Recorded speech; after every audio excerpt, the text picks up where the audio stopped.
Hello, hello. We are back for another, let's call it a PV ROI. Why not? I think that sounds like an all right way to go about it. Alrighty. So I pulled up a subject property here.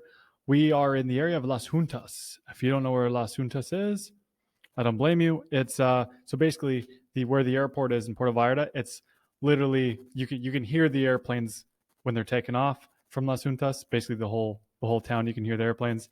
It's just on the north side, but it's super close to get to everything. I mean, you're not like walking distance to a beach, but however, it is a gated complex of townhouses with a big patio area for hanging out with groups and barbecue and a pool. It's pretty awesome. So this place is full of townhouses that are all pretty much the same. Good, quiet. All right, so let's take a look at it quickly. These are fairly small, but 2 bedroom plus den units. It's got a funny. It's a little bit of a different shape for everything. But you got right before there's a little. That's what I call the den right there. They're using it as a bedroom. In the kitchen area, sliding glass doors to connect the living room as well. Rooftop patio above the kitchen. Another outdoor yard space.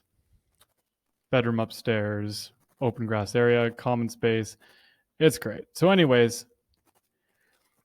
this is listed for 175 US dollars. We can look over all the rest of the details. Actually, here, I'll show you quickly on the map where it is. So Las Juntas is this area here. Subject property is right here. Here's the airport. And here's the water.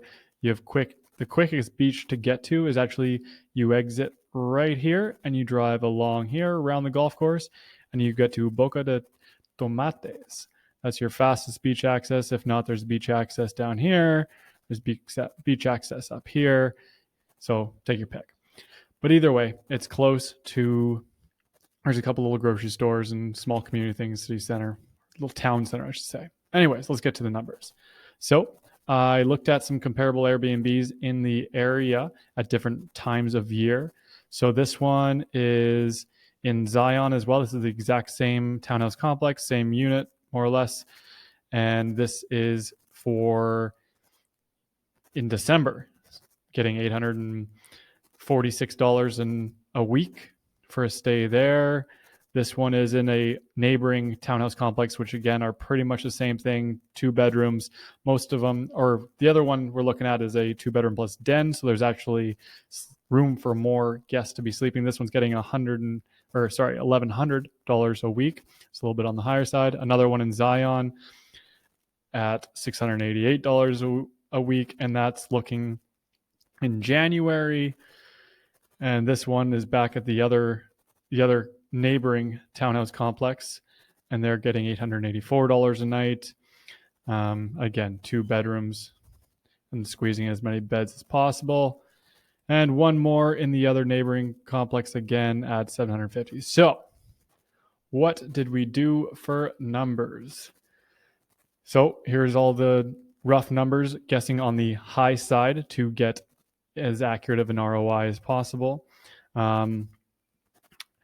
So we got 175 USD closing costs. Again, I always estimate them at 6%, even though you're going to be paying closer to between 3 and 4% of your purchase price in US dollars. I have a budget in here for furniture, just in case the units that are being sold are not furnished or furnished well enough or equipped well enough to be running a successful Airbnb, which honestly, a lot of them here aren't. The standard that we're used to in Canada is not as high. It's a little bit of the lower standard. So upfront costs in Canada, and this is looking at an example, if you are putting $50,000 cash down and then you borrow the rest, which leaves you with a mortgaged amount of $94,500. And we call that for fun $555 per month. I'm told that it's about $540 to $560 per $100,000 to borrow in Canada right now. That's using a HELOC or a home cash out refinance, coming from Thrive Mortgage. Gross income. So we took the entire amount. We took $750 a week as a rough estimate of numbers. And again, these numbers that I'm using are very conservative. So $750 a week, that was like a low end ballpark average, mixing up the low season rates and the high season rates. And like I said in the last video, you're always going to get more occupancy and higher nightly rate or weekly rate for ease of doing it. Here, I've been doing weekly rates. And so we're going to take a mix of the lower monthly rates of the weekly rates of the off season, and so basically a 50-50 mix of both weekly rates, high season and low season. So we are guesstimating fairly low on the low end. Also, a lot of these Airbnbs aren't as well equipped as I know they can be to optimize and make you the most amount of money possible, which, like I say, we're going to have once we get a little few under our belt, we are going to be making a company with systems in place to be able to manage all these Airbnbs for top-notch dollar and top-notch service.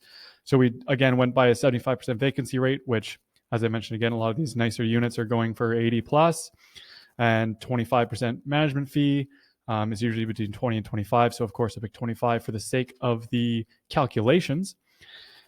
And then subtracted all the monthly payments and your mortgage amount of $550 per month for costs, plus your $318 of operating expenses. That's your HOA is your biggest one. And where we got here? Oh, property tax. Okay, I'll have to add that in. Actually, I'll do that right now. So 13,400 divided by 12. 2016, and that's pesos, not dollars. 2016. Okay, so that's in there, and that will calculate.